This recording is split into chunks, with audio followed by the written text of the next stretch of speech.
Pero tenemos el libro de los Hechos, el capítulo 5.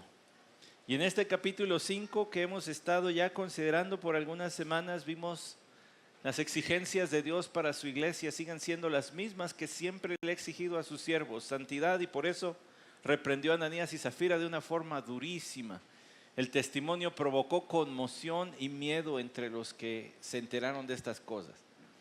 Pero después de esto, también tenemos, ¿verdad?, que otros no se querían ni acercar a los creyentes, pero algunos iban siendo salvos, dice el versículo 14, versículo 15 y también el 16, traían gente enferma. Todo esto provocó que el sumo sacerdote, junto con los que estaban con él, es decir, la secta de los saduceos, y déjeme empezar por allí, esto ya lo hemos visto, pero le voy a ir recordando. Los saduceos eran este grupo de entre los religiosos y estudiosos de la ley judía, pero que habían adoptado una postura de no aceptar una vida después de la vida. Decían, solamente hay esta existencia y ya, no hay resurrección. Obviamente usted sabe que esto iba a ser un encontronazo, iba a provocar un encontronazo de frente con los discípulos del Señor Jesucristo, puesto que ellos, testigos, eran de la resurrección del Señor. Así que a los saduceos no les hacía nada de gracia este tipo de temas y tampoco les gustaba que ahora los apóstoles hablaran en nombre de Jesús que Él había resucitado. Pero hay algo importante que debo decir, casi la mayoría de los que tenían un alto rango en cuestiones religiosas de ese tiempo eran saduceos. Por eso dice el sumo sacerdote con los saduceos. Pues se rodeaba de su gente, de sus amigos, de sus compañeros y socios políticos para mantenerse en el poder. Acuérdense que ya habían hecho de esto no un servicio a Dios, sino una forma de servirse a sí mismos. Entonces, pues quien era sumo sacerdote debía favores y ahora los tenía que pagar, pero seguía sacando favores para mantenerse allí y tenía que pagar esos favores. Un grupo diferente era el grupo de los fariseos. Los fariseos eran también conocedores de la ley, también eran religiosos de ese tiempo, también tenían prestigio entre el pueblo. Sin embargo, algo que le quiero leer proviene de un libro que compré. Ya sabía yo que algún día me iba a servir este libro. Es sumamente específico. Se llama Fariseos, Escribas y Saduceos en la Sociedad Palestina, escrito por Antonio Saldarini. Dije, algún día me va a servir este. Y sí sirvió, porque cuando uno observa el comportamiento de los fariseos, escribas y saduceos, dice este hermano en su libro. La separación entre el Estado y la Iglesia en tiempos modernos no es lo que se vivía en aquel tiempo. En aquellas sociedades tradicionales, incluyendo el Imperio Romano y el judaísmo palestino, la religión estaba sumergida en el actuar y la vida política y social de la comunidad. Es más, los saduceos en ese tiempo diferían de los fariseos en cuestiones de interpretación, especialmente en lo que tenía que ver con rituales de purificación, en la observación del Shabbat, o sea, del día de reposo, pero también en cuestiones de la resurrección. Debates públicos y privados eran constantemente llevados a cabo, lo cual promovía los pleitos entre ambos grupos. Es decir, fariseos y saduceos se unieron contra el Señor, llegaron a unirse en momentos, pero en realidad no comulgaban mucho, no se llevaban bien. Tenía que recordarle que allí estaban como parte del concilio muchos saduceos, porque más adelante en este capítulo usted tiene la aparición en escena de un fariseo, versículo 34, llamado Gamaliel. Y todo el mundo termina haciéndole caso a Gamaliel. La gran pregunta es ¿por qué? Si la mayoría eran saduceos, llega un fariseo con quienes tienen pleito, pero le terminan haciendo caso. Bueno, le terminan haciendo caso y en un momento le voy a decir por qué. Dice el versículo 24, donde dejamos la semana pasada, cuando oyeron estas palabras, o sea que habían encontrado a los apóstoles no en la cárcel, sino fuera, estaba vacía la cárcel. Cuando oyeron estas palabras, el capitán de la guardia del templo y los principales sacerdotes se quedaron muy perplejos a causa de ellos, pensando en qué terminaría aquello. Pero alguien se presentó y les informó: mirad, los hombres que pusiste en la cárcel están en el templo enseñando al pueblo. Entonces el capitán fue con los alguaciles y los trajo sin violencia, porque temían al pueblo, no fuera que los apedrearan. Ya le va midiendo el tamaño del reporte de Lucas, porque yo leí la parte del versículo 14 al 16 donde eran muy queridos. Hombre, pues si están acabando con todos los enfermos, se habían ganado una buena reputación. Eran muy queridos, pero ¿a qué grado queridos? Eran tan queridos los apóstoles que ahora no se atrevían a meterse con ellos. No los traigan a la fuerza, no los arrastren, no hagan parecer que no los queremos, porque el pueblo se nos va a echar encima. Si no tienen cuidado, se les va a armar la revolución. Al menos un buen conato de bronca va a haber si los maltratan. Entonces van y los traen con mucho más cuidado ante el concilio. Dice el versículo 27. Cuando los trajeron, los pusieron ante el concilio. ¿Quiénes son ese concilio? Pues son mayormente saduceos, pero son los 70 que integran el Sanedrín. Son los 70. Contra los 12 apóstoles que ya mencioné la lista la semana pasada, ya no está Judas, ahora está Matías. Y el sumo sacerdote les interrogó diciendo: os dimos órdenes estrictas de no continuar enseñando en este nombre, y aquí habéis llenado a Jerusalén con vuestras enseñanzas y queréis traer sobre nosotros la sangre de este hombre. Note por favor que dice allí: os dimos órdenes. En el versículo 40 les vuelven a dar órdenes. Y sirvieron para lo mismo. No les hicieron caso. Les dimos órdenes estrictas. ¿Notó por favor cómo se refiere al Señor Jesucristo? Les dimos órdenes estrictas de no continuar ¿qué? Enseñando. ¿En qué? En este nombre. No se atreve ni siquiera a mencionar al Señor Jesús, no por respeto y reverencia, sino por desprecio. De hablar de eso, más o menos podría ser. Pero se refiere a la palabra nombre, lo cual nosotros ya lo hemos visto varias veces en el libro de los Hechos. Es una forma de referirse al carácter y obra del Señor Jesucristo. No anden hablando ni de Él ni de las cosas que hizo. Se los dijimos estrictamente. Yo no me imagino, hermanos, el peso, el odio y el rencor que había detrás de estas palabras, porque acuérdese, ¿se acuerda que le puse un ejemplito?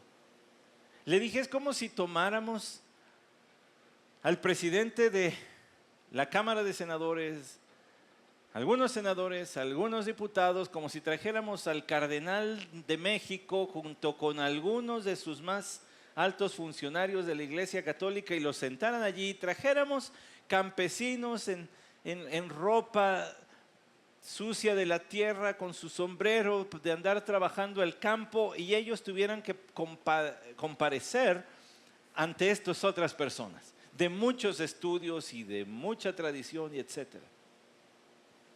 Pues el sumo sacerdote les dice, pues les dijimos estrictamente no. O sea, ¿quién se sienten ustedes?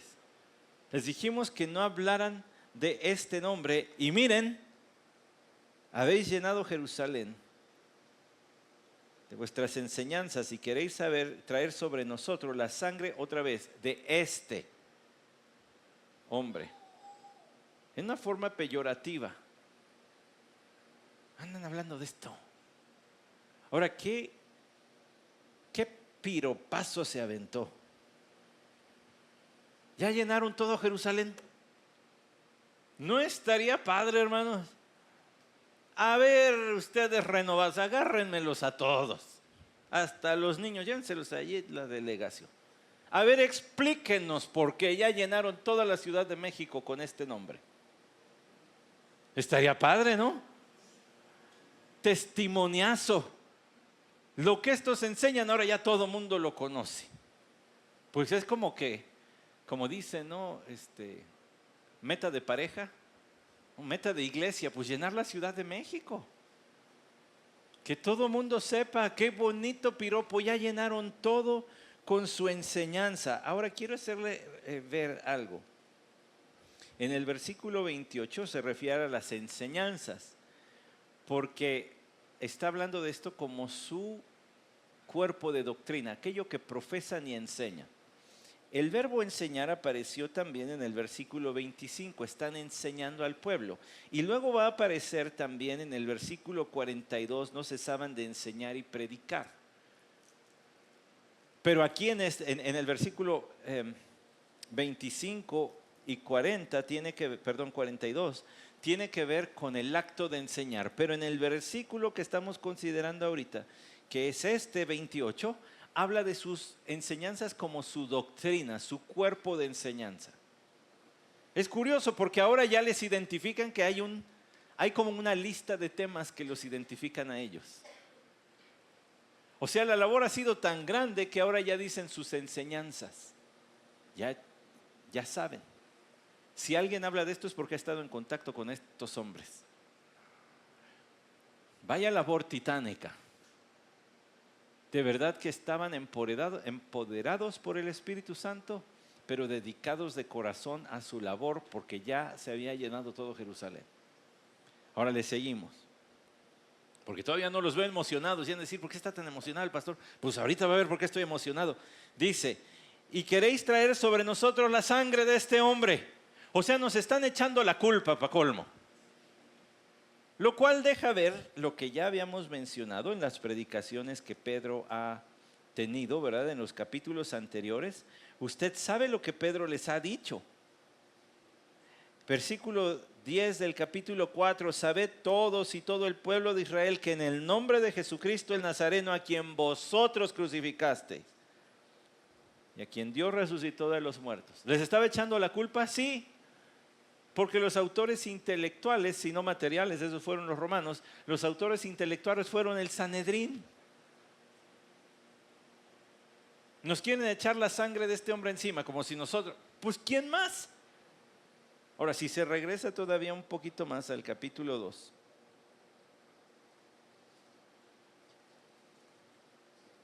versículo 23. A este entregado por el plan determinado y el previo conocimiento de Dios, clavasteis en una cruz por mano de impías y le matasteis, a quien Dios resucitó. Pues sí, nos están echando la culpa de la sangre y la muerte de este hombre. Pues sí, ustedes son culpables. Mas respondiendo Pedro y los apóstoles. Se menciona a Pedro como el líder, probablemente fue el vocal, el heraldo del grupo, pero todos estaban de acuerdo en esta respuesta. Pedro y los apóstoles dijeron, debemos obedecer a Dios antes que a los hombres. Nosotros tenemos que obedecer a Dios antes que a los hombres.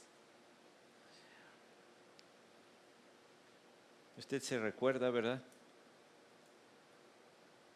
Usted se recuerda que en el capítulo 4, cuando comparecieron Pedro y Juan, ellos tuvieron una respuesta así, en el versículo 19 del capítulo 4. Vosotros mismos juzgad si es justo delante de Dios obedecer a vosotros antes que a Dios. O sea, nada más para refrescarles la memoria, déjenos decirles algo. No vamos a obedecer a los hombres antes que a Dios. Es la segunda vez que se los decimos. No nos van a doblar. No vamos a cambiar de parecer. Debemos obedecer a Dios antes que a los hombres. El Dios, así empieza el versículo 30, de nuestros padres resucitó a Jesús, a quien vosotros habíais matado colgándole en una cruz. A este Dios exaltó a su diestra como príncipe y salvador para dar arrepentimiento a Israel y perdón de pecados, y nosotros somos testigos de estas cosas. ¿Se acuerda que el domingo de resurrección repetimos esta frase? De lo cual todos nosotros somos testigos. Ellos fueron testigos presenciales, oculares de la resurrección del Señor Jesucristo. Nosotros damos testimonio de que el relato de esa resurrección es verdad. ¿Me explico? Ellos contemplaron el acto. Nosotros leemos el relato de ese acto y a través de ese relato somos testigos de que ese relato es verdad. Pero ellos dijeron aquí en el capítulo 5, vamos desmenuzándolo, el Dios de nuestros padres. Esta es una frase, hermanos, que les debió haber retumbado en los tímpanos a aquellos hombres, porque también era el Dios de sus padres a quien ellos decían servir. Ellos decían también ser siervos de Dios, pero estaban hallándose en franca oposición a lo que Dios estaba haciendo. Así que de una manera todavía más personal, más importante, los apóstoles dicen, este es el Dios de nuestros padres, quien resucitó a Jesús. Ya lo levantó. Ustedes lo habían matado y Él lo levantó. Ustedes lo mataron en una cruz, Él lo levantó. Y no solo hizo esto, a este Dios exaltó a su diestra, y aquí me voy a detener tantito, como príncipe y salvador. ¿Por qué es relevante que los apóstoles se refieran así al Señor Jesús como príncipe? Bueno, porque para usted y para mí la palabra príncipe, aunque evoca respeto, aunque evoca cierta majestad por encima del común de los hombres, tal vez no nos representa todo lo que quería decir para ellos. Para ellos quería decir, lo puso como el principal sobre todos los hombres. Ese a quien ustedes desprecian, Dios lo puso como el principal. Si se pregunta por qué estoy hablando de el principal, le tengo que explicar que la misma palabrita que aparece aquí, traducida como príncipe, nosotros la vimos mientras que transitábamos por el capítulo 2 de Hebreos. Regrésese váyase más bien para Hebreos, capítulo 2.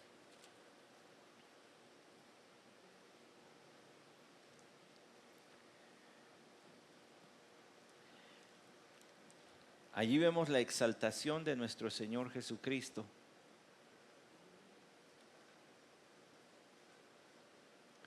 Leo en el versículo, capítulo 2, leo en el versículo 9.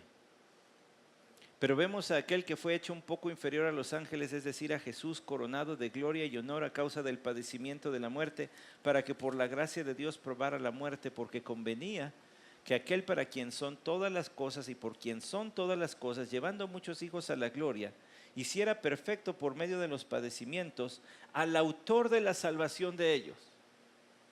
Esa palabra autor quiere decir el principal o el origen, de donde se originan las cosas, por eso se traduce como autor. Pero también puede ser traducida como el principio, o también puede ser traducida como el príncipe. Entonces, mientras que ellos desprecian al Señor diciendo, pues les dijimos que no hablan de y ya llenaron Jerusalén con las enseñanzas de ellos dicen, pues resulta que es el principal para Dios, que Dios lo exaltó y lo hizo el principal, el autor, el originador. Esa palabrita le gustaba al autor de Hebreos, porque en Hebreos capítulo 12 dice el autor y consumador de nuestra fe, el originador de nuestra fe. De él brota nuestra salvación. De modo que les estaban poniendo una arrastrada teológica. Ustedes lo desprecian, Dios lo exaltó y lo hizo el principal, no uno más. Todo gira alrededor de él. Hermanos, si la vida sigue girando alrededor de Cristo Jesús, ¿qué año es 2025. ¿Y cómo lo sabe? Pues porque hubo una primer venida del Señor Jesucristo. 2025 años más o menos después del nacimiento del Señor Jesucristo. Él partió la historia porque Él dirige la historia. Es antes y después de Cristo, y hasta el historiador más ateo se tiene que referir hacia la fecha, le guste o no, porque Él es el principal. Él es el príncipe y es el salvador. Esa palabrita le gusta a Lucas. Aparece un chorro de veces en el Evangelio de Lucas y en Hechos.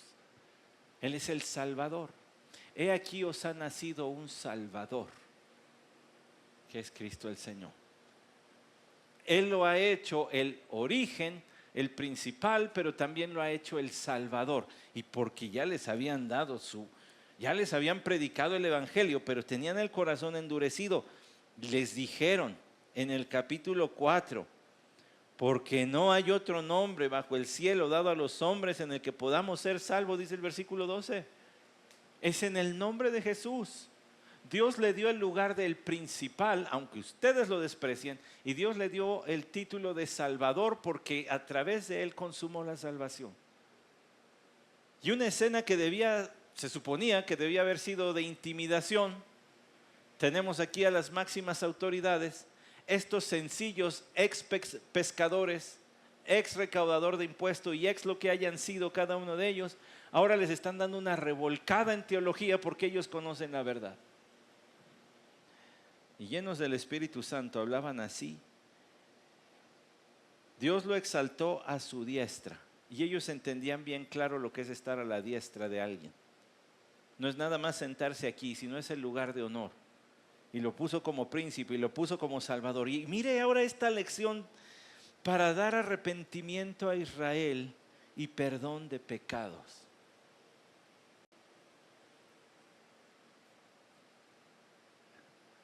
Nosotros somos el pueblo escogido de Dios, decían ellos. Nosotros tenemos por padre a Abraham.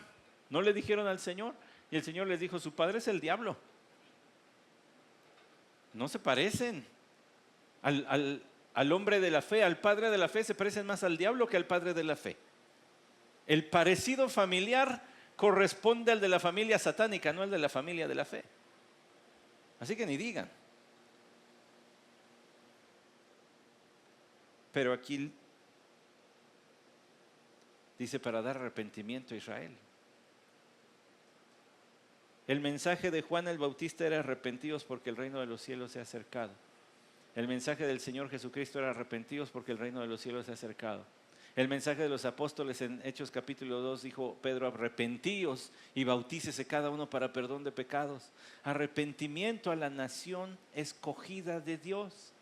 Es que muchos en Israel estaban curados del Evangelio, vacunados contra el Evangelio. Ya se sentían especiales y creyentes y entonces ya no había para qué creer. Esta semana pedí que oraran por mi hija, pedí a alguien que orara por mi hija. Le dije, porque usted no lo sabe, pero mi hija está en una posición muy peligrosa. Hombre, si mi papá es pastor, pues de pasadita, ¿no? Tiene boleto familiar al cielo. No tengo boleto familiar al cielo, tengo boleto individual. Y me fue dado. Ni siquiera lo compré. No incluye a mi hija. Ella tiene que creer en Cristo para ser salva. Pero es una posición muy peligrosa porque casi cada que hay una reunión aquí está. Porque casi todos los cantos que se cantan se los sabe. En la mañana le dije, voy a hablar de Daniel, deberías ver la historia de Daniel. Me dijo, ya me la sé. Dije, no, espérate. Cuando vio Nabucodonosor, la estatua y todo, sí, ya la estatua y la piedra, que llega la piedra y los tira. Y yo dije, gracias Señor por los maestros de escuela dominical, ¿verdad? Que están dejando los filosos. Pero a menos de que Dios active ese conocimiento por medio de la fe para ser salvo en Cristo Jesús, se puede perder a alguien, se puede ir al infierno conociendo la Biblia de pasta a pasta. De índice a mapa se la conoce y aún así se puede perder. Y en Israel pasaba eso. ¿Qué vamos a necesitar? Arrepentimiento. ¿Qué le dijeron a Juan el Bautista? ¿Y tú por qué andas bautizando, mano? O sea, ¿quién te sientes para andar bautizando? Los judíos no nos bautizamos, nos lavamos de aquí para acá. Los gentiles échalos al agua que se remojen en 3 ciclos, porque esos sí son bien pecadores. Pero nosotros nada más nos lavamos de aquí para acá. ¿Por qué bautizas? ¿Se acuerda que le reclamaron a Juan el Bautista porque andaba bautizando? Porque ellos eran tan puros que no necesitaban de esas cosas, según. Pero vino Juan diciendo arrepiéntanse, el Señor diciendo arrepiéntanse y los apóstoles diciendo arrepiéntanse. Sin embargo, aquí hay una lección enorme. Yo tengo todo el propósito de llegar al versículo 42, nos dé la hora que nos dé. No es cierto, en lo que me queda de tiempo aquí. Pero tengo que detenerme a decirle esto. Para dar arrepentimiento y perdón de pecados. Nos queda claro que el perdón de pecados es algo que Dios otorga por gracia suya a quien tiene fe. Pero la parte que a veces no nos queda claro es que también el arrepentimiento es un don de Dios. Sí, ya lo sé, que es un acto de la voluntad de dolerse por el pecado. Pero ese acto y ese dolor y ese doblar la voluntad ante Dios es provocado, es inducido por la obra del Espíritu Santo también. No lo veo convencido. Se lo voy a tener que probar. Va a tener que ir a la segunda a los Corintios, pero hasta el capítulo 7, donde Pablo les elogia la forma en que han respondido a la exhortación y les habla del arrepentimiento sincero y verdadero, el que es de veras. Segunda a los Corintios capítulo 7, versículo 10. Porque la tristeza que es conforme a la voluntad de Dios produce un arrepentimiento que conduce a la salvación sin dejar pesar, pero la tristeza del mundo produce muerte. La tristeza que viene por voluntad de Dios. Se lo leo sin esa palabra voluntad. La tristeza que es conforme a Dios. O sea, la que Dios provoca, la que Dios produce y la que es comparada por la santidad de Dios. Produce arrepentimiento. El arrepentimiento en sí ya es obra del Espíritu Santo. Que nos quede claro, la salvación es del Señor, corresponde a Él. No tuviste nada, lo único que pusiste para tu salvación fueron los pecados que eran necesarios para que Jesús pagara por ello. De ahí en fuera todo te lo dio Dios. El arrepentimiento y la fe vienen de Dios. La fe viene por el oír y el oír por la palabra de Dios. Por gracia sois salvos y esto no de vosotros, sino que es don de Dios. Por gracia sois salvos por medio de la fe. Y esto no de vosotros, sino que es don de Dios. Es decir, la fe tampoco la ponen ustedes, la pone Dios. Tampoco la pongo yo, tampoco la pone nadie. Entonces Pedro y los apóstoles les dicen, bueno, pues Dios lo envió para dar arrepentimiento y dar, ¿qué más? Perdón de pecados. Tal como el perdón de pecados es concedido por Dios, también el arrepentimiento es una concesión que Dios da. Es un acto de Dios que mueve el corazón al dolor y al lamento por el pecado y al abandono de ese pecado.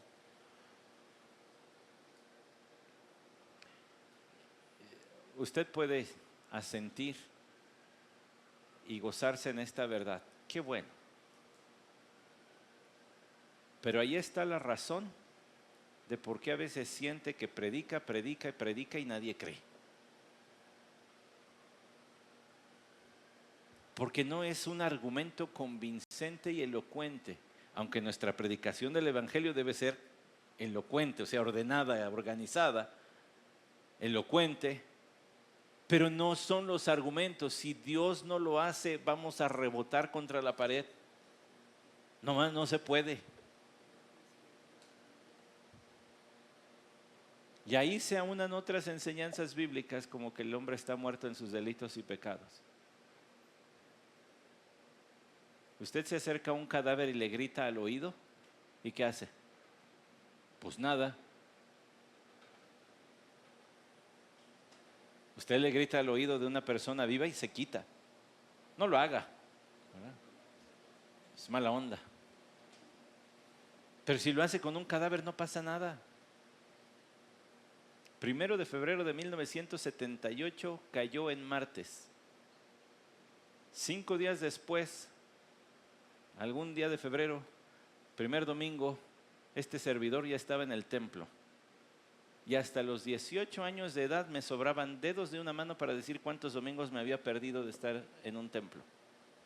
Siempre, siempre. Aunado a los miércoles de estudio bíblico, miércoles de oración, viernes de estudio bíblico, jueves de clases de maestros o ensayo del coro, sábado de reunión de jóvenes, yo era la mascota, siempre estaba allí. Y el domingo había doble cartelera con permanencia voluntaria, porque había clase de la mañana a las 10, servicio a las 11, luego clase a las 5 y servicio a las 6, y todos me los chutaba. No por gusto, sino porque mis padres estaban bien involucrados y comprometidos en la iglesia. Me gritaban el evangelio no sé cuántas veces al año. Venía a la escuela bíblica de vacaciones, de 2 semanas, de 3 a 6 de la tarde. Cada año. Las semanas de énfasis de la femenil, las semanas de misiones nacionales en el primer semestre, misiones internacionales en el segundo semestre. Los cultos de preparación para el aniversario de la iglesia, culto diario hasta que llegaba el domingo de aniversario. Le estaban gritando el evangelio a un muerto, hermanos.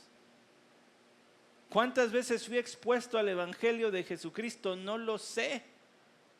Hasta que un buen día, el mejor día de mi vida, pero vacunadito estaba contra el evangelio, porque además de todo yo me sentía cristiano y de los buenos. No tomo, no fumo, no bailo, estoy en el templo siempre, no voy a fiestas, ¿qué más quieren? No es que haya sido un buen cristiano, es que yo me sentía, por dentro era un marranero de pecado. Y así hay muchos de aquí que dan testimonio de lo mismo. Me gritaban el evangelio cada semana, me lo predicaban y yo no creía, porque es de Dios. No fue que ya llegó el predicador, que ese sí trae unción poderosa. No, es Dios. Ya llegó el predicador, que este sí es el bueno para el evangelismo, este sí va a saber cuántos caen. No. Campañas de evangelismo también me las chuté todas. Chorro. Películas evangelistas, todas. Las de puntitos, ¿se acuerdan? Hay quien sí se acordó. Las de Barrabás, todas esas. Pero es Dios, hermano. Este texto lo demuestra. Es una narrativa, pero está lleno de teología allí. Es Dios quien da el arrepentimiento y el perdón de pecados, y nosotros somos testigos de estas cosas, y también el Espíritu Santo, el cual Dios ha dado a los que le obedecen. Y la cosa se pone todavía más tensa. Eso explica el por qué en el versículo 33 los quieren matar. Yo le dije hace algunas semanas, la tensión va a ir creciendo. Empiezan por un regaño, luego mételos a la cárcel. Aquí los van a azotar y los van a dejar ir. Para el capítulo 7 tenemos el primer muerto. Bueno, en el 8. El primer mártir. Porque la tensión va a seguir creciendo. ¿Y por qué sigue creciendo? Pues lea con atención el versículo 32. Nosotros somos testigos. ¿De qué? De la resurrección. Y estaban ahí un montón de saduceos. Hombre, faltaba más que lo que nosotros enseñamos. Estos campesinos, estos pescadores vengan y nos digan que saben más que nosotros. Pues nosotros somos testigos de que Dios sí resucita. Y también es testigo el Espíritu Santo. Ustedes están batallando contra Dios, lo cual hace bien ilógico que Gamaliel diga, pues a lo mejor están peleando contra Dios. Igual y no, pero tal vez sí. ¿Sabe que tengo un comentario bíblico del libro de los Hechos que sugiere una predicación basada en las palabras de Gamaliel? Pues sí le puse tache guaracha a la página, ¿no? Así como, hombre, y no la arranco porque desacompleto los demás. Pero por supuesto que están peleando contra Dios, se los están diciendo, nosotros somos testigos. Bueno, ¿no les parece? El Espíritu Santo es testigo. Por cierto, Dios está repartiendo el Espíritu Santo a los que le temen, a los que le obedecen. ¿Qué? Como Sansón, como David, como Moisés, están locos. Ya se les botó la tuerca, pero no se quedan en un en una sorpresa y un desconcierto, dice el versículo 33. Cuando oyeron esto, se ofendieron profundamente y la expresión aquí es muy gráfica. Se les traspasó el corazón. Yo sé que para nosotros eso tiene más bien tintes como románticos, ¿no? Me rompieron el corazón. Pero en español chilango del año 2025 tenemos una frase diferente para hablar de cuando algo te indigna. Yo no la uso. Además ya van a ver ahorita por qué casi ya tengo menos chance de usarla. Pero hay quien dice, sentí que me jalaban los pelos. ¿No? Dicen así cuando alguien se enoja mucho. Yo cada vez tengo menos posibilidad de utilizar algún día esa frase. Pero cuando alguien dice que se indigna y que se ofende muchísimo, dice, sentí que me jalaban las greñas. Pues así estos sintieron que les jalaban las greñas. Y dice, y los querían matar. Y querían matarlos. Pero cierto fariseo, llamado Gamaliel. Fíjese qué introducción. Cierto fariseo llamado Gamaliel. ¿Sabe que Gamaliel no se menciona más que 2 veces en el Nuevo Testamento? Lo cual es rarísimo, porque sí se menciona en otros escritos judíos antiguos. Josefo hablaba de él, pero todavía más. Se menciona en la Misná y el Talmud. Y va a decir, ¿y eso qué es? Pues déjeme explicarle qué es. La Misná es una colección de leyes y tradiciones orales de los fariseos. ¿Se acuerda que hemos explicado varias veces que ellos decían, pues sí está bien lo de la ley de Dios, pero para no transgredir la ley de Dios vamos a poner otros mandamientos que no nos dejen acercarnos remotamente a romper la ley de Dios? Son estas la Misná, son sus tradiciones y leyes orales. Y el Talmud es el comentario a la Misná.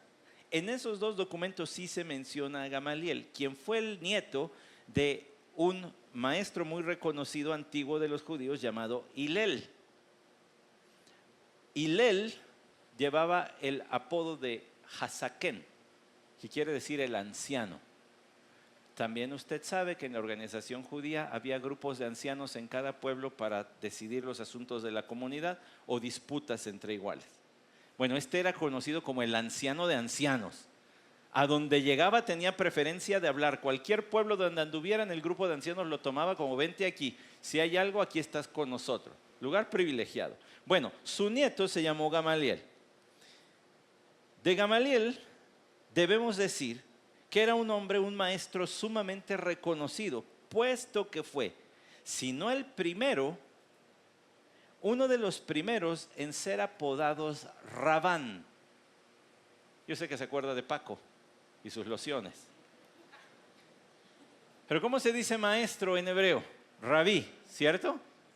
Pues Rabán era como maestro de maestros. Entonces a Gamaliel probablemente no se sabe si fue el primero o uno de los primeros en que se le apodó Rabán. Este es maestro de los que enseñan, es maestro de los maestros, o sea, tiene que estar por encima. Algo así como un doctorado, un doctorante que da clases a los que toman maestría. No, pues si es doctorado, tiene un doctorado, puede dar clases a los que toman maestría, y estos que toman maestría ya son maestros. Bueno, pues este era de esos, y también se le decía Hasaken, o sea, el anciano. Entonces escuche todo el título completito. Rabán Gamaliel Hasaken.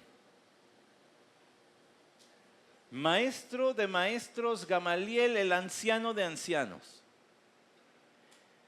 Y evocaba no solo respeto, sino admiración y reverencia de las personas. Probablemente, es decir, de estos documentos, lo que se puede entender era que era un hombre sumamente amoroso, tierno, amable, a pesar de todos los grados y conocimiento que tenía, era respetado y querido por la nación. Tanto así que la Torá dice, cuando el Rabán Gamaliel Hasaken murió, cesó la gloria de la ley y perecieron la pureza y la abstinencia. Cuando él murió, se le fue lo bonito a la ley. como queriendo decir, Él encarnaba la ley de Dios. Obviamente usted y yo sabemos que ese solamente es nuestro Señor Jesucristo, pero para la gente era así como, wow, qué hombre íntegro, fuerte, conocedor, amoroso, amable, tierno, etcétera, etcétera, etcétera.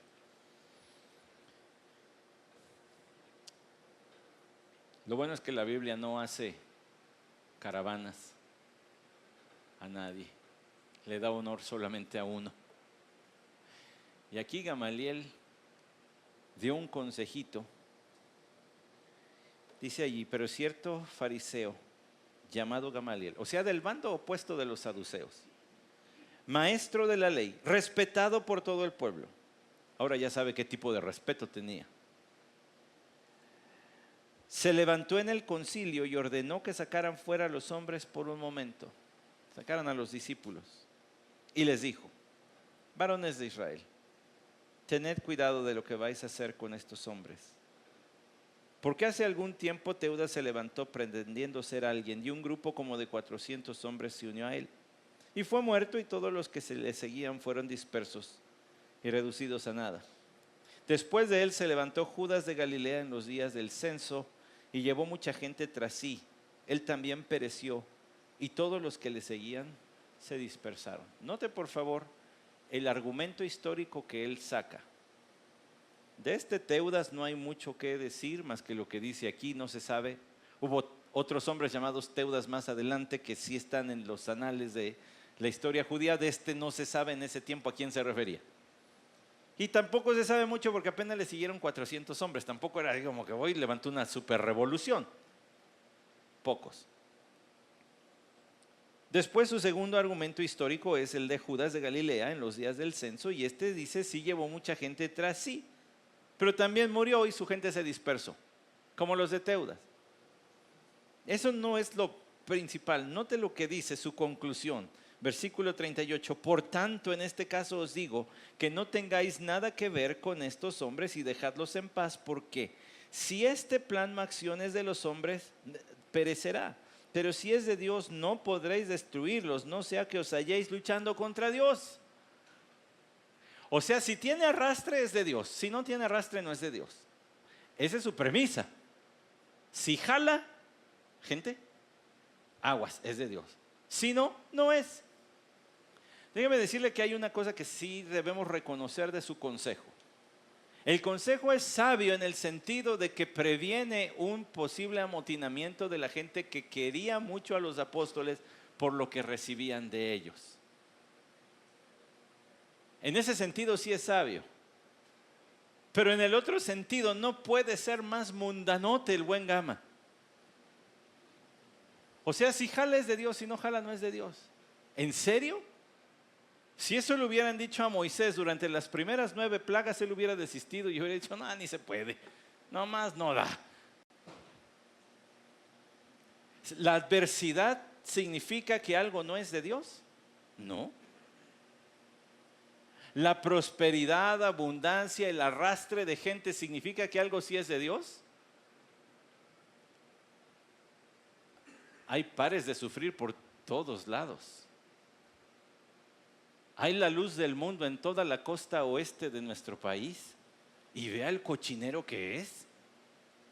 Esa secta. Bueno, ¿qué me dice de la Iglesia Católica Romana con todas sus enseñanzas tergiversadas de la palabra de Dios? Y tienen dinero que uno ni se imagina. Y tienen gente que uno ni se imagina. Y entonces eso sí es de Dios. ¿Y qué tal el mundo musulmán o hindú o chintoísta? Pues también son un chorro. ¿Será de Dios? Se fija cómo la premisa es meramente mundana. Si arrastra, pues está bien. No sea que os halléis luchando contra Dios. Los apóstoles ya les dijeron, ustedes están luchando contra Dios porque el Espíritu Santo está en acción. ¿Sabe qué debió haber hecho este que era llamado la gloria de la ley? Lo bello de la ley. Debió haber dicho, a ver, ustedes saduceos dicen esto, nosotros fariseos decimos esto, y estos expescadores y demás traen otra cosa. Tráiganse los rollos de la ley y vamos a estudiar a ver qué dice.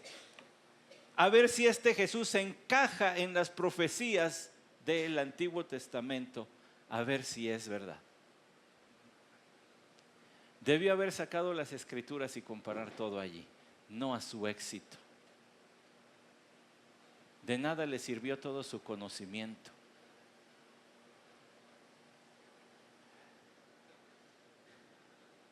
Vaya a Hechos capítulo 22, versículo 3. Ahí se vuelve a mencionar a Gamaliel.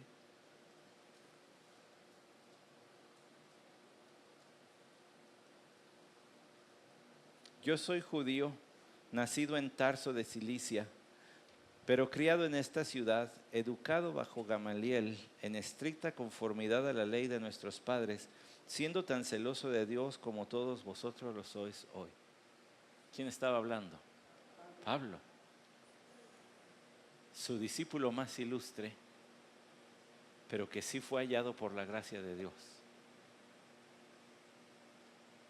No sabemos si Gamaliel haya creído un día, pero en el día que él se paró en el concilio no creía. Porque si hubiera creído, hubiera dicho, pues vamos a ver las Escrituras y de una vez les vamos a probar a todos que Jesús sí es quien dicen estos hombres que es el Mesías, el Salvador. Ante el examen de las Escrituras, hubieran llegado a la conclusión, estos hombres tienen la razón. Pero el más ilustre no pudo, porque la salvación es del Señor. Acuérdense que Nicodemo era llamado el maestro. ¿No le dijo el Señor? Siendo tú el maestro de Israel, el mero mero. ¿No sabes estas cosas? Claro, Nicodemo ya era salvo para este punto de la historia, de Hechos 5, pero Gamaliel no. Y se notó. Nada tengan que ver, nada. Déjenlos, dejadlos en paz. La palabra paz no aparece en el idioma griego, solamente dice dejadlos, así como ya déjenlos en paz. Por eso nuestros editores nos ponen allí para que entendamos que era ya déjenlos irse. Mi Biblia tiene una nota de Proverbios 21:30 y yo hasta le puse un asterisquito allí porque parece apoyar el discurso de Gamaliel siendo de Dios, pero ya le expliqué que no. Dice el versículo 40.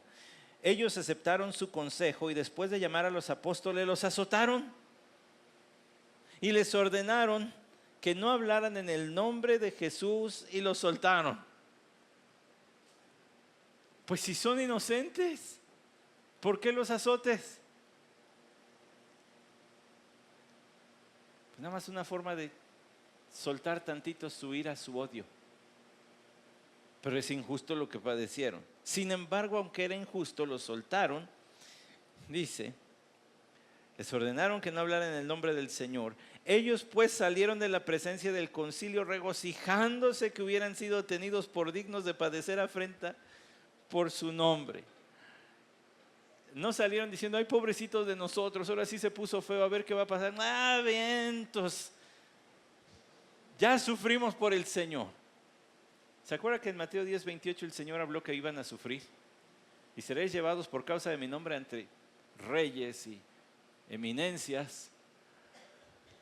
¿Se acuerda que Pedro después, años después de esto, escribió en su primer carta, en el capítulo 2, tiene varias menciones, pero dijo, someteos por causa del Señor a toda institución humana, ya sea al rey como autoridad. Pero luego dijo, pero qué mérito hay si cuando pecáis sois tratados, dice, con severidad, lo soportáis con paciencia, pero si cuando hacéis lo bueno sufrís por ello y lo soportáis, esto haya, con paciencia, esto haya gracia con Dios. Ya sufrimos. Ese regocijo también lo menciona Lucas en varios momentos, como cuando los gentiles recibieron la predicación de Pablo y se regocijaron. Dice además el versículo 42, y todos los días en el templo y de casa en casa no cesaban de predicar a Jesús como el Cristo. Yo en mi Biblia aquí hice unas conexiones. Del versículo 28, os dimos órdenes estrictas, al versículo 40, y les ordenaron. Y al versículo 42, y no cesaban. háganle como quieran. No vamos a dejar de decir. ¿Me permite terminar con un último momento técnico? En el templo y de casa en casa. No es que ya tuvieran un templo como este, es que estaban en el templo de Jerusalén porque ellos pensaban tal vez que el judaísmo iba a ser reformado y vuelto al Señor. Pero entre siga creciendo la hostilidad, se van a apartar del templo y se van a centrar más en las casas. El cristianismo que creció en casas. Los primeros 300 años del cristianismo, hermanos, el cristianismo creció en casas. Y pasó de ser un bando de 12 personas a ser la mitad de los habitantes del Imperio Romano en 300 años. Hay algo estratégico en el plan de Dios para usar las casas y para usar la mesa de la comida. Lucas es el autor de Hechos. Lucas es el que más retrata al Señor comiendo y enseñando. No estoy diciendo que voy a traer aquí el desayuno y ahora voy a enseñar mientras desayuno. Lo que estoy diciendo es que en esa interacción se da mucho de lo que pasa a continuación. Dice allí, no cesaban de enseñar y predicar. Ahora, yo le dije el momento técnico. La palabra enseñar hace referencia a eso, a dar enseñanza, instrucción. Pero la palabra predicar es la palabra evangelizo, de donde nosotros obtenemos evangelio. Ellos seguían evangelizando y predicando y su labor era completita. Al que se convertía lo enseñaban. Evangelizaban y lo enseñaban, evangelizaban y le enseñaban, evangelizaban y le enseñaban. Predicaban evangelizando a Jesús como el Cristo. El punto va a ser tan grande que en el capítulo 6 hay problemas. Y el trabajo se desborda. Y los apóstoles dicen, nosotros nos vamos a dedicar a la oración y al ministerio de la palabra. Necesitamos ayuda. No hicieron caso de la instrucción. Les dijimos que se callaran. Ajá. Que ya se callen. Sí, por eso. Que no enseñen más. Sí, de las casas y por todos lados. Que el Señor nos conceda ver a renovación desbordada, no por los números, sino para que la alabanza al Señor se multiplique en más lenguas que confiesen su nombre, ¿no cree? Vamos a orar. Señor, la salvación viene de ti. Ni los más eruditos atinaban a descifrar tu obra, porque es a través de tu Espíritu Santo. Porque solo tú concedes arrepentimiento y perdón de pecados.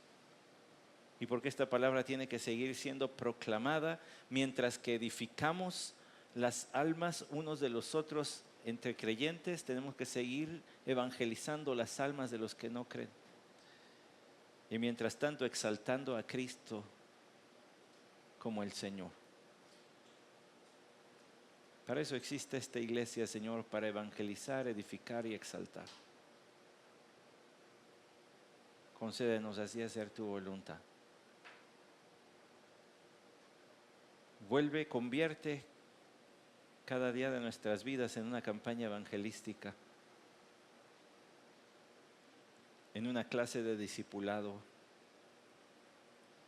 para los que vienen atrás y de discipulado aprendiendo de quienes van delante de nosotros, y que cada día de nuestra vida sea para la exaltación de Cristo como Señor.